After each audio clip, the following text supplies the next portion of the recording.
Pratt Library is a home to us Baltimoreans. It's a place where we seek refuge, a place where we run to when the world is glued to our shoulder blades. After we walk through these doors, our problems are traded in for a myriad of mirrors that exist in the form of books. Books that say, you're beautiful. Books that say, I come from where you come from. Books that say, I understand what you go through. Books that say, I know what makes you laugh. Books that say, I know what makes you smile. Books that say, I know what makes you ponder. Books that say, I know what gets your thoughts flowing like the Nile. From north, east, south, west, the Pratt is the heartbeat of Baltimore, the free collection of resources and information are the mouthpiece of our children, the backbone of our elders, the brain power of our leaders, the legs that move us all from point A to point B. The Pratt supplies the people with tools to achieve. The Pratt is a place that molds the future of our city, a place that makes us funnier, wiser, and smarter, a place that helps raise our sons and our daughters. For generations, the Pratt has been a fuel that powers our dreams. The Pratt is a light beam that travels through the city we trust. The Pratt belongs to you. The Pratt belongs to me. The Pratt belongs to us.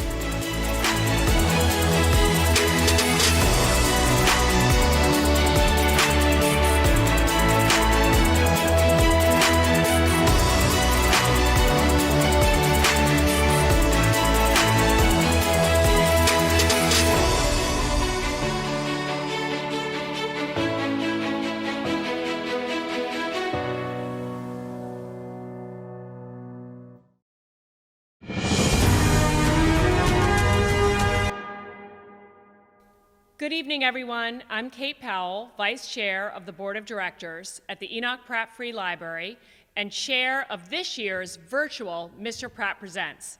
I want to thank you all so much for joining us tonight for a very different kind of library gala. Even though we couldn't all be together in person, we needed to come together, especially this year, to celebrate the accomplishments of this anchor institution. First, I want to thank the members of the Mr. Pratt Presents Committee: Sandy Berman, Jamar Brown, Nancy Dorman, Chris Espenshade, Michelle Farmer, Nancy Hackerman, Bob Hillman, Pat Lasher, Sarah Meyerhoff, Bob Nye, and Mary Ann Scully. Without your hard work, tonight would not have been possible. Thank you. I also want to take a moment to thank the sponsors of this evening's event. Our novelist-level sponsors, Robert Meyerhoff and Rita Becker, Mary and Jim Miller, Nancy Dorman and PNC Bank. Our poet-level sponsors are Howard Bank, Vernon Reed, Michelle Farmer and James DeGraffenwright, Claire and Alan Jensen, the law offices of Rosenberg, Martin, Greenberg, DLA Piper, the Baum Family Foundation, Richard Jacobs and Pat Lasher, Whitney and Bob Nye, and Jocelyn and Stephen Booth. And to all of our historian-level sponsors, thank you. As you all well know, the Pratt Library does such great work in the city of Baltimore, and you're about to see some of that in tonight's presentation. But none of that would be possible without the support from people like you. Please help us keep our programs and services at the Pratt Library free for everyone. And I would invite you all to log on to prattlibrary.org/donate and make a gift today. Tonight, you'll get an inside look at the work of the Pratt Library over the last 12 months. You'll also see some familiar faces telling their Pratt stories. And I should mention that this presentation was produced entirely by the staff of the Enoch Pratt Free Library, and I want to thank everyone who worked to make this production possible. I hope what you'll see will make you laugh, it may make you shed a few tears, and it definitely will make you proud of your support for an organization that is changing lives in our city.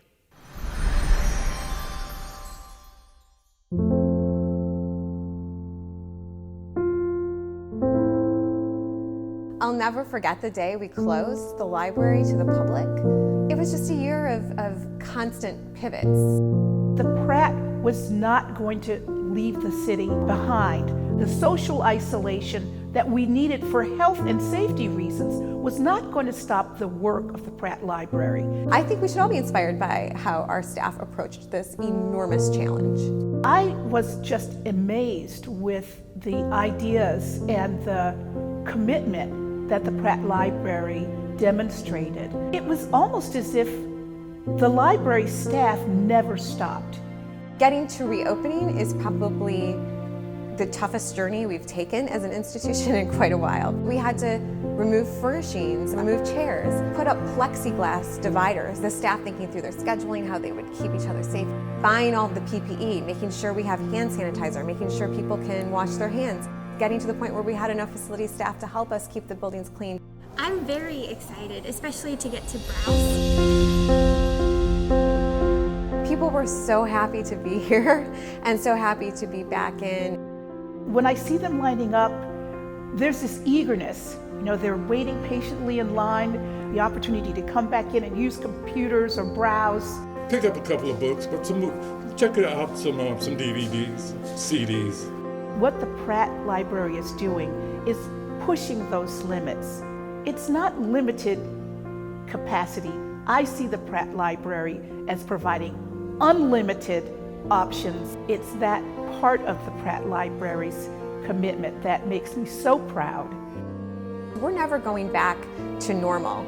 We're never going back to the institution we were before. We're a new institution now, and we're going to keep the best of that as we move forward. Hi, I'm John Waters. The Pratt Library saved my life. As a kid in Lutherville, Maryland, I begged my parents to take me to the library to study. But what I was really doing was looking up beatniks and banned movies and rock and roll riots and reading about that rather than doing my homework. I was educating myself. As a teenager, the library told me about Allen Ginsberg's scandalous poem Howl, introduced me to the prison writings of Jean Genet, and showed me the exciting world of William Burroughs' raw novel Naked Lunch. Books I definitely wasn't assigned in Catholic school. But so what? I was learning on my own.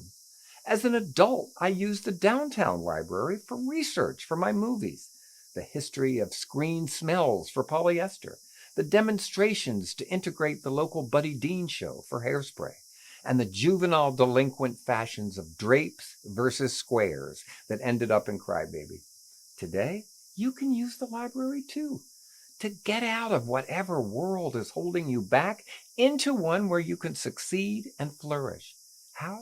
Read, read, read. It's that simple. The answer to all your problems awaits you at the Pratt Library. You've just got to find it. The Pratt has been really a big part of my family's life since we moved to Baltimore. I remember vividly every branch that I went to. First in Garrison Boulevard, there's a fireplace. I remember pulling down a volume of Ogden Nash, which seems incredibly appropriate in Baltimore. And then we also used the branch over in Evanston Village. When I was in 6th grade and my mother started studying for her Master's of Library Science at University of Maryland College Park, I accompanied her to the Central Branch. And to me, that was like a magical fairyland. I found everything I wanted and needed there. I roamed all the floors. I didn't just stay in the children's section. I remember I spent a lot of time in the humanities, and I discovered great humorists. I discovered plays. I discovered books on the history of Broadway. I feel like every book I write today is built on the foundation of every book that I ever checked out of the Pratt. And I think it's a vital resource to our city. And I'm so proud that it's here in Baltimore.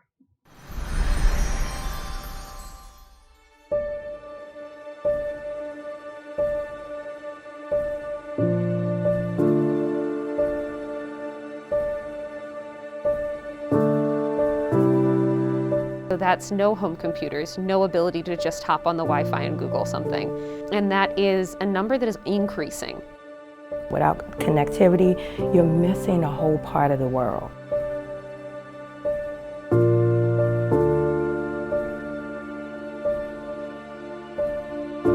Without us, There's no free internet, there's no computers, there's no printing. This pandemic has been a digital crisis. Being a trusted source in this city, being a place of refuge, we knew that we had a huge responsibility. I'm Sarah Matos. I'm the school social worker at Baybrook Elementary Middle School in Baltimore City. I have a student who, she's 13. She just mentioned to me that their internet wasn't on. And she was frustrated she couldn't get on to her classes, and she wanted me to talk to her teacher. I knew I'd seen that Enoch Pratt had hotspots.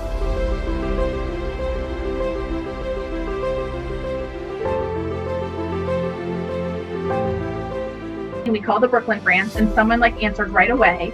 The fact that someone who's 13 can walk in by themselves and get a device is huge. The library has just really stepped up during this time for our families. Over in Pennsylvania Avenue, we have a really fantastic community of library users. When we had to close, we realized that there were so many community members who used the library as their main point of connection.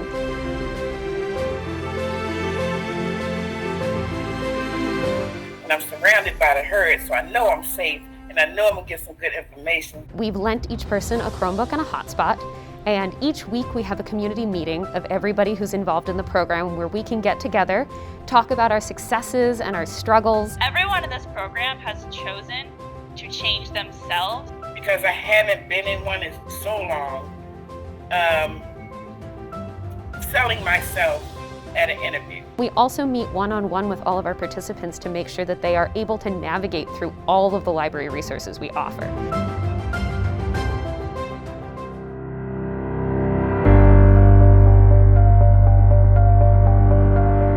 Drive-in Wi-Fi, I would say, is our first great attempt to 24-hour service.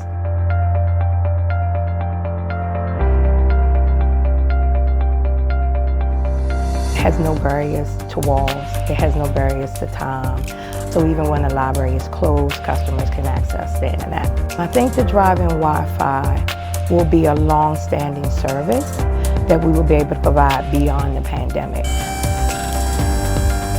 Mobile units like this, we go anywhere and everywhere. It doesn't feel like their neighborhood library. It feels like everyone's library. We installed an antenna onto the vehicle to make it a mobile hotspot. Anyone with a digital enabled device can use that Wi-Fi for anything. It feels good to try to help as many people as we can. If they do not have that Wi-Fi, they will be left behind, and that is a tragedy that we have to avoid.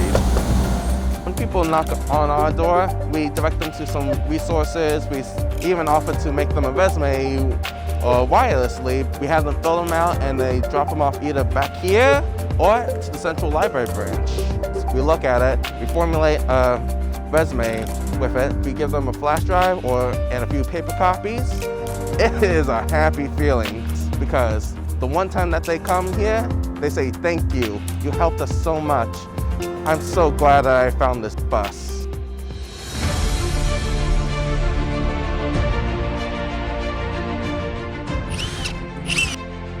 Our priority is just making sure that families receive service for free. We have placed an antenna on the roof, and in 50 homes we'll be installing receivers. We are going to broadcast internet from the roof of this library into 50 homes within the area. It's been great to work with the Pratt, very humbling to connect with residents across East Baltimore and thinking about, what does expansion more broadly look like? This is the kind of work that we need to see happen in the city of Baltimore. I know that the access provided here in Highlandtown and elsewhere in Baltimore City by Enoch Pratt will go a long way for many. We believe that libraries are essential to our communities and they're great investments. That is probably 250 people who didn't have access to the internet previously. That is 50 families being able to go to school online, be able to participate in their jobs by telecommuting rather than having to go in, and being able to search for new jobs.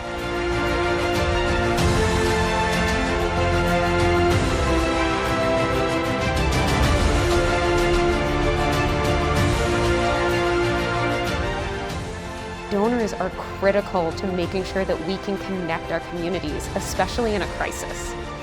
For Baltimore City to have a safe haven like the Pratt Library is absolutely essential.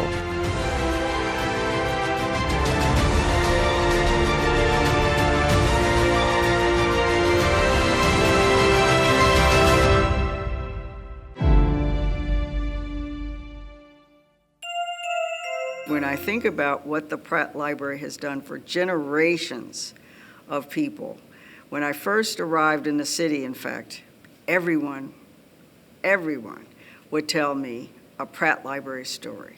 Senators, teachers, the person at the grocery store. When they found out that I was going to work at the Enoch Pratt Free Library, they had a Pratt Library story about how the library had helped them in their lives. And so it's exciting to see that the Pratt Library is still making memories for so many people, especially for the young people in the city.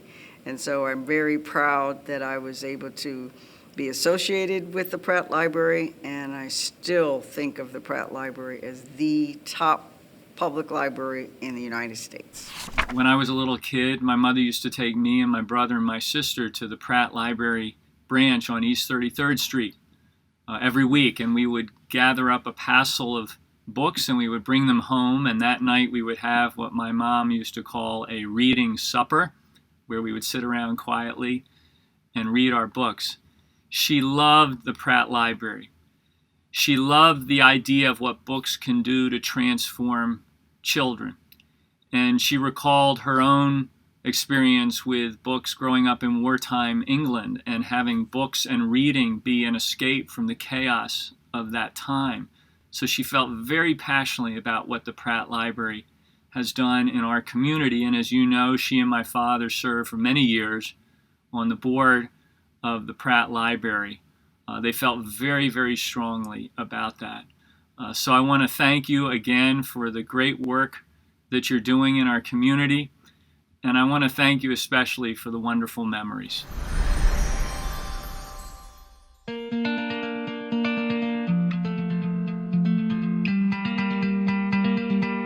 We are constantly pushing to find new things, to reach new people, to provide access for folks in any number of ways. Sidewalk service is what Pratt offers so customers can pick up all kinds of library materials without actually entering the building. We were able to take the library inside and move it outside. We have 96 appointment slots every day.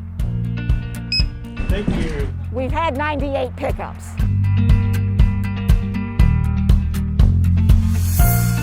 We have everything from sewing machines to coding robots to learn how to code, record players, bike repair kits, mini projectors, knitting and knitting loom kits, which are actually pretty popular, and Nintendo Switch. The Library of Things is exactly what it sounds like. It's a collection of items that are not the usual items you find in most libraries. It allows teens to have access to things that they wouldn't normally have access to. It's as easy to check out anything from this collection as it is a book from the library. It also allows us to, with our online programming, to have programs and provide the equipment to teens to pick up at sidewalk services so they can participate. Get up, stand up. And it's an easy trick for producing chunky It was so important to maintain programming throughout the pandemic. This was a way for me and also for our community to maintain some sort of normalcy. I had a lot of fun switching from in-person story times to virtual story times. And I've also gotten to work with some other organizations like Great Kids Farm. The first time that I was there, I kind of knew that there were going to be animals, but I didn't really know that I was going to be working with the animals. When I sat down to read my first book, you can see actually that one of the goats just comes and rams me. I had to just roll with it. I'm Megan McCorkle, Marketing and Communications Director here at the Pratt Library. Throughout the year, all the seats here at Wheeler Auditorium would be filled for performances night after night. Well, those performances are still happening. They just look a little different. It's my pleasure to introduce the team from Dance and Be More. Clocks, talk. Birds, flock. Bubbles, pop. Libraries, rock. Our libraries rock this town, 'cause everybody's welcome to get down. with a book in a nook and rewards when you read. Dance parties, games, music, and all of it's free. Our library rocks this way, 'cause it's popping with the music we play. You can build and explore great adventures and more. Story time, no fine, so much fun to blow your mind. Our libraries rock. Our libraries rock. Our libraries rock. Our libraries rock. And rock, and rock, and rock, and rock. Clocks, talk. Birds, flock. Bubbles, pop. Libraries rock.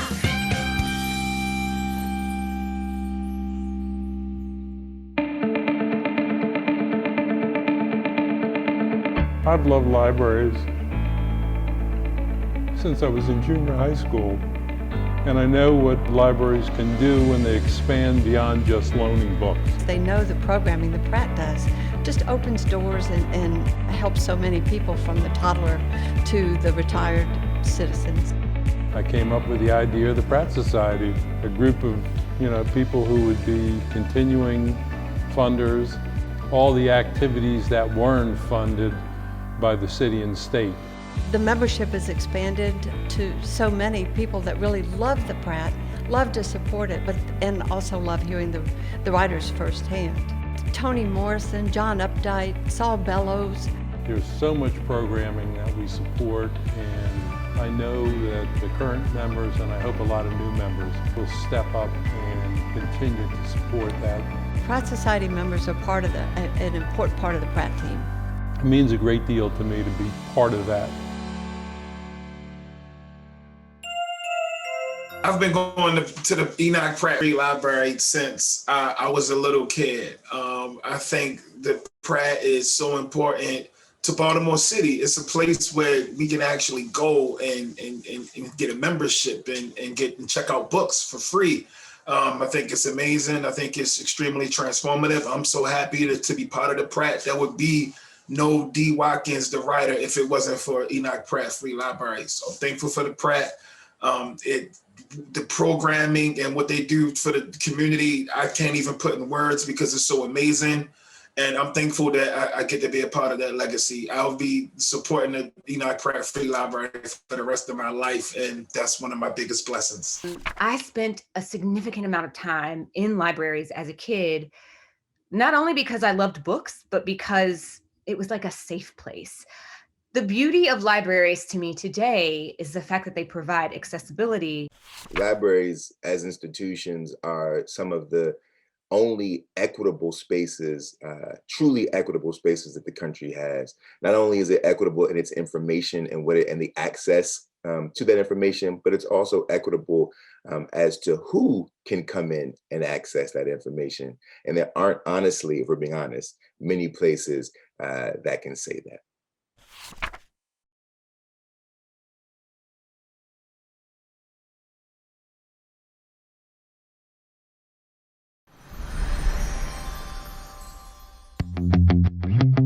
People feel safe enough to ask for help at the library. Social worker in the library offers virtual office hours 5 days a week. We've also offered a program called Chat with a Social Worker. We have virtual Zoom meetings and Google Meets. We also are answering the referral line and the email. Maybe they needed help with their food stamps or their housing voucher. I'll never forget somebody calling and saying, I can't believe I reached a person. Like, I've been isolated this entire time, and I just reached a physical person. Books for Me is an early literacy program with the goal of increasing kindergarten readiness. We've kind of shifted to a virtual model. We've been able to provide tablets this year to the families that participate. That allows them to attend the parent workshops virtually. If the families are able to attend at least 6 of the 7 sessions, they're able to keep the tablet at the end of the program. We anticipate giving 2,200 books to 94 families throughout this program year. Our program is completely grant funded. This program would not exist without the generosity of our donors. Your sister might want to do one size higher. Pratt, as ever, is a community hub of resources. Operation Warm is just one part of the rich, exciting programming and resources we provide to the Baltimore community. This program is a huge draw for our customers. It fulfills a vital material need in the community, that of warm coats for children.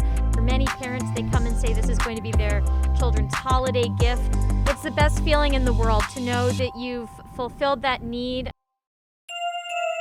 I love libraries. I grew up in libraries. To me, libraries have always been a place of exploration and freedom. They're places where we are encouraged to indulge our interests, to discover new things, to fall in love with stories and to fall in love with books. And that's what I've always done in the library. We are totally dependent, beholden, and in love with libraries. But in particular, my hometown library of the Pratt Library. And while I love bookstores, I must confess I have a slight prejudice toward libraries, even more so, because so many people can access what we do. So many people can experience what occurs in books and carry it with them throughout their lives. It's a transformative experience. I spent almost every day after school and every weekend at the local public library. It's where I got most of my books.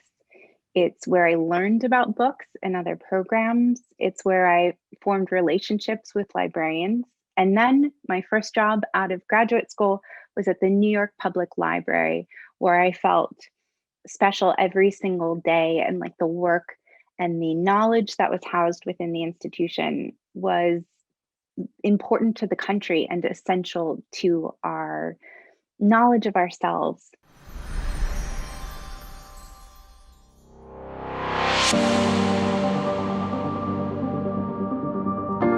The Pratt Library is not just the central library. There are branch libraries in 21 spots all over the city, and at each one of those spots we're continually trying to find a way to upgrade the space so that it's beautiful and it's a spot where people will continue to want to come. The renovation here at Hampden has really changed the building. The renovation was needed after quite a while of being in a very cramped but loved space. The community had no real access if you couldn't just walk through the front doors. Now everyone can access the building.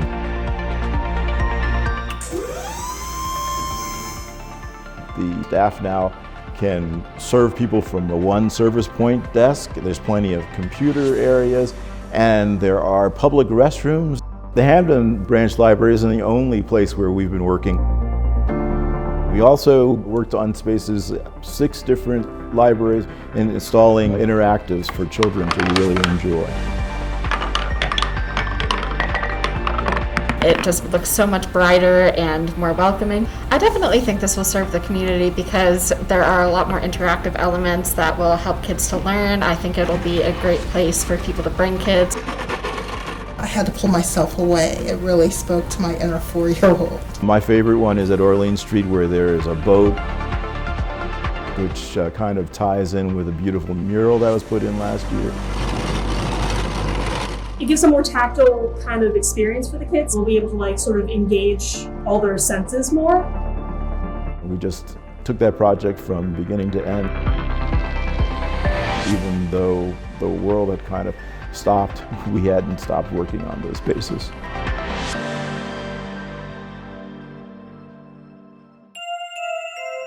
As a child, I'll never forget getting my library card and what a big deal it was. And for us in Birmingham, we were segregated, but the one thing we did get was a library in our community. And what I learned from that experience was how important libraries are to the fabric of a society. If we teach our children to read and think, they can do all kinds of things. And reading develops a sense of self. And as we think about these times and the need for truth and knowledge and excitement about learning, libraries must be at the heart of whatever we do. And so I want to encourage all of us to believe in libraries, to believe in the Pratt, and to know that Pratt and its future will always be inextricably tied to the future of our region, of our state of Baltimore.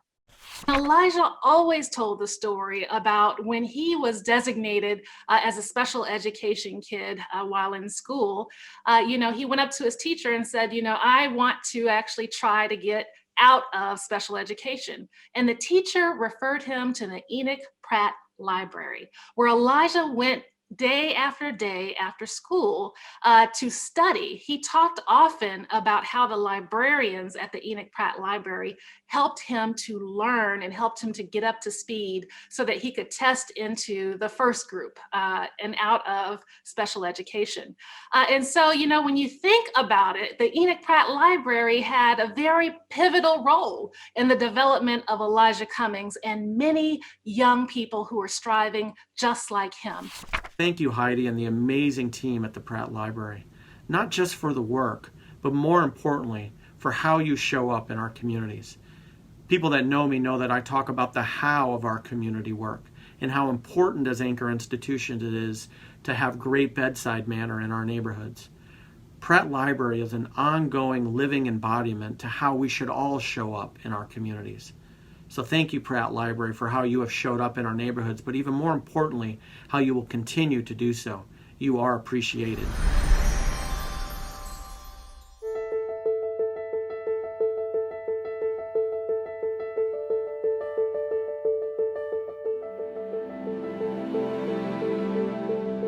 It is critical in this city to not only have a place to break down barriers, to also be a place of trust for our citizens.